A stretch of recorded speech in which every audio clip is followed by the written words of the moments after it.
They see my disability, I see my ability. They call me disabled, I call myself differently abled. There are some incidents that happen in your life.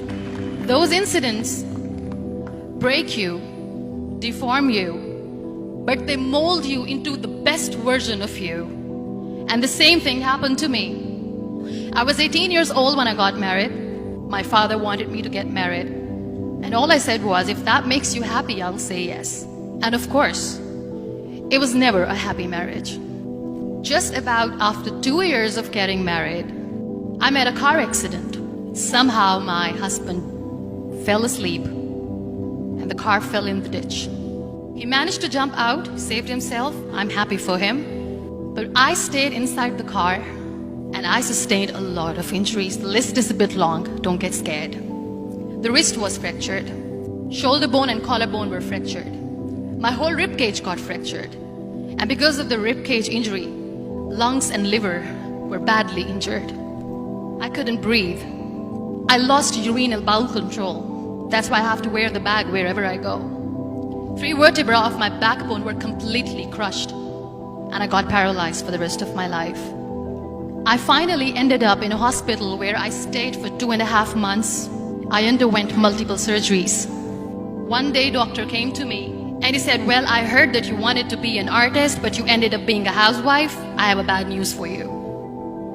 You won't be able to paint again because your wrist and your arm are so deformed, you won't be able to hold a pen again. Next day, doctor came to me and said, your spine injury is so bad, you won't be able to walk again. Because of your spine injury and the fixation that you have in your back, you won't be able to give birth to a child again.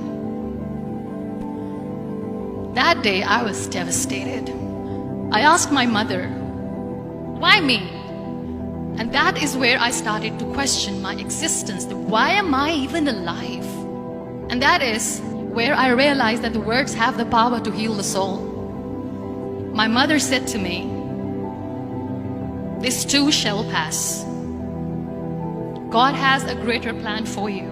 I don't know what it is, but He surely has. And in all that distress and grief, somehow or the other, those words were so magical that they kept me going. One day I asked my brothers, I know I have a deformed hand, but I'm tired of looking at these white walls in the hospital and wearing these white scrubs. I'm getting tired of this. I want to add more colors to my life. I want to do something. Bring me some colors, bring me some small canvas. I want to paint. So the very first painting I made was on my deathbed, where I painted for the very first time. It was not just an art piece or just my passion. It was my therapy. And then I was discharged and I went back home. And I went back home and I realized that I have developed a lot of pressure ulcers on my back and on my hip bone. I was unable to sit. There were a lot of infections in my body, a lot of allergies. So doctors wanted me to lie down on the bed straight for not 6 months, for not 1 year, for 2 years.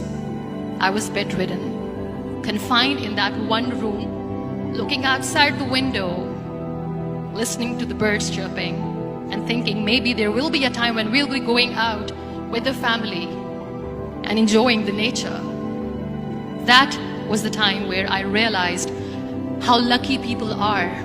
That is the time where I realized that the day I'm going to sit, I'm going to share this pain with everyone to make them realize how blessed they are, and they don't even consider them lucky. That day I decided that I'm going to fight my fears. We all have fears. Fear of unknown, fear of losing people, fear of losing health, money. We want to excel in career, we want to become famous, we want to get money. We are scared all the time. So I wrote down one by one all those fears. And I decided that I'm going to overcome these fears one at a time. You know what was my biggest fear? Divorce. I was trying to cling on to this person who didn't want me anymore, but I said no. I have to make it work.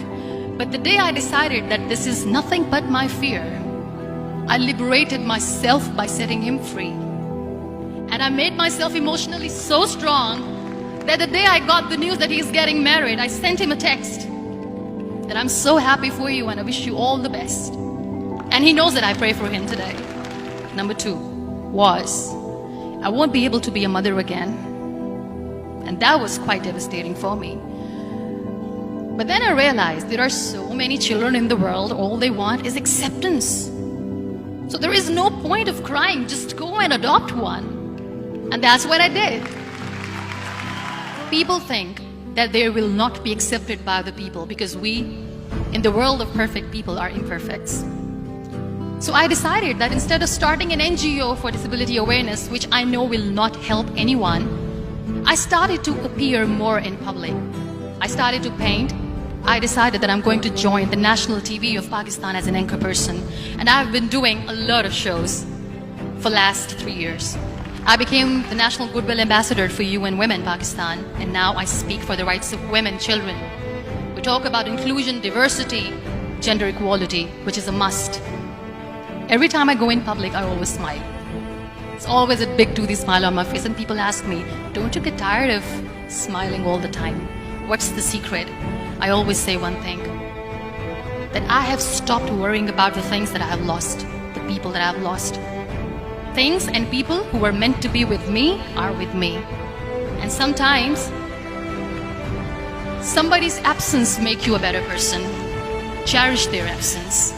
It's always a blessing in disguise. Live your life fully.